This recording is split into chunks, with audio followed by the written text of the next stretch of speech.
लिखल बारू जान हो, हमरे तकदीर में लिखल बारू जान हो।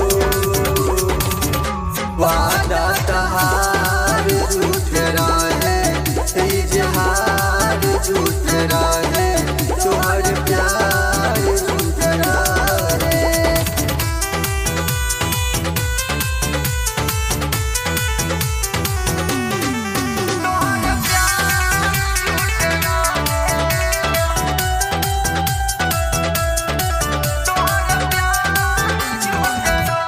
हके जतावल झूठ रहे, बतियावल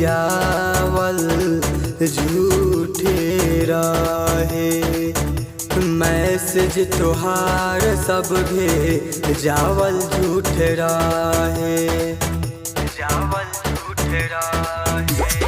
दिलवा के कैसे बताई हो कि हो गइलू हर जाई हो, हमारे से शादी तोहर होई जान हो, हमारे से शादी तोहर होई जान हो। तोर करार झूठ रहे, इजहार झूठ रहे, तोहर प्यार झूठ रहे।